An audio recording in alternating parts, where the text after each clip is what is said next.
Орны дарга Баянган орны эрхэм гишүүдээ Монгол Улсын засгийн газраас 2025 оны 4-р сарын 30-ны өдөр Монгол Улсын их хурлд өргөн мэдүүлсэн Монгол Улсын хөгжлийн 2026 оны төлөвлөгөө батлах тухай Монгол Улсын их хурлын тогтоолын төслийн нэгд хэлэлцүүлгийг 2025 оны 5-р сарын 15-ны өдөр Улсын их хурлын чуулганы нэгдсэн хуралдаанаар хэлэлцээд 2 дахь хэлэлцэгт бэлтгүүлэхээр эдийн засгийн байнгын ороо болон бусад байнгын ороодоо шилжүүлсэн.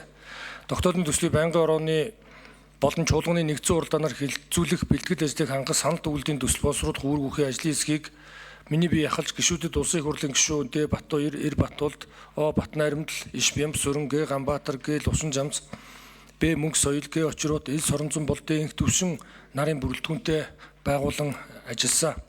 Ажлын хэсэг 2025 оны 5 дугаар сарын 20-ны өдөр хуралдаад дараах үндсэн чиглэлийг мэрэгж дарга зүүн тусалцаа үзүүлэх багийн бүрэлдэхүүнд даалгавар болгосон.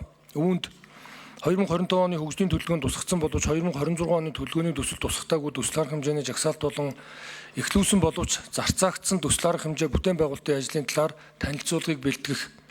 2. Төслийн 1-р авсартад тусгагдсан 4 реформыг хэрэгжүүлэх арга хэмжээний талаар наривчсан мэдээлэл бэлтгэж танилцуулах. 3. Төслийн 1-р авсартын зорилт тус бүрийг 2-р авсартын төсөл арга хэмжээтэй болон 3-р авсартын шалгуур үзүүлэлттэй нийцүүлэх. 4. Сургууль цэцэрлэг дотуур байр барих арга хэмжээг ерөнхий тоо тавих биш бүс бүрээр болон нийслэлд хэрэгцээ шаардлагад тулгуурлан мэдээллийн их хөгжил үндэстэн тэнцвэртэй байдлаар хувааж тодорхой тоо тавих орон сууц барих арга хэмжээг мөн бүс тус бүрээр болон нийслэл гэж тодорхой зааж танилцуулах. За засгийн газраас зохион байгуулсан бүсийн зөвлөгөөнүүдээс гарсан саналуудыг хөгжлийн төлөвлөгөөнд хэрхэн тусгасан талаар танилцуулах. 6. Цаашид техник эдийн засгийн үндэслэл хийгдсэн бол төслийг заавал хэрэгжүүлдэг байх. Төсвийн хөрөнгийг тэзүүд зарцуулаад жид бүр ямар нэгэн хөрөнгө оруулалт тусахгүйгээр орхидог явдлыг зогсоох талаар тодорхой самт танилцуулга бэлтгэх. Жишээ нь зам тээврийн яамны танилцуулгаар 10 жилийн хугацаанд бүтээн байгуулалт хийх төдөөсөн тэзүү хийгдсэн 175 төсөл арга хэмжээ хэрэгжээгүй байгаа тухай ийм мэдээллийг танилцуулсан. Энэ нь бол магадлалын дүгнэлт 2 жилийн хугацаанд хүчинтэй байх гэдэг энэ бодлоготой нийцэхгүй байгаа асуудлыг залруулах шаардлагатай гэж үзсэн.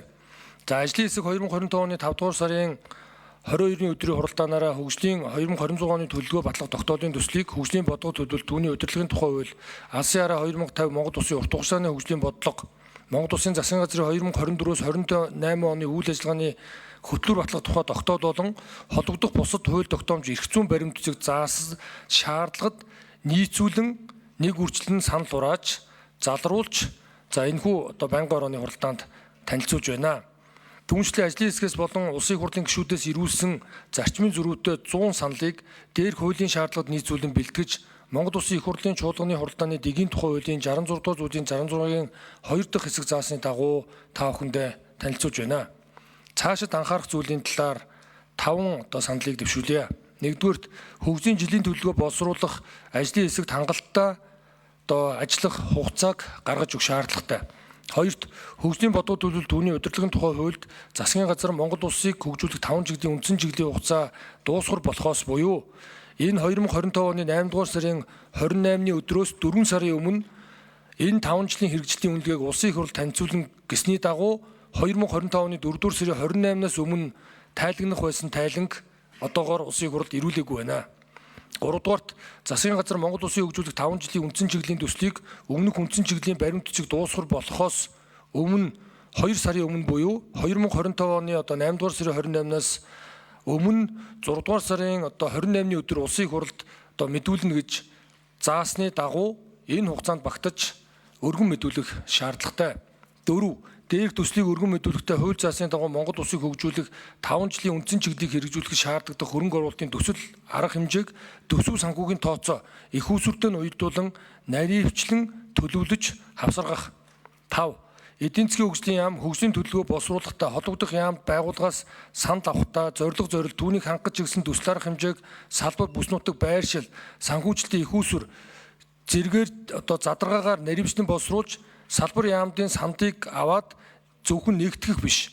Бодлогын хувьд хөгжлийн бодлого төлөвлөлтийн тухай хууль, хөгжлийн бодлого төлөвлөлт түүний удирдлагын тухай хууль заасны дагуу энэ тухайн жилийн хөгжлийн төлөвлөгөөний төслийг боловсруулж засгийн газарт танилцуулж дараа нь яамдаас санал авч санал авахдаа энэ одоо хууль заасан шалгуур шаардлагыг авах тодруулах энэ саналуудыг авах одоо шаардлага байна. Өөрөөр хэлбэл эдийн засгийн хөгжлийн яам энэ хөгжлийн төлөвлөгөөг бол бүрэн одоо төрүүлж санаачилж ингэж ажиллах бол шаардлагатай байна гэдгийг бас энд хэлье.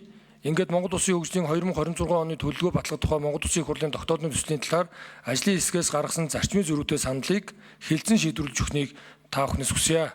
Анхаарал хандуулсанд баярлалаа.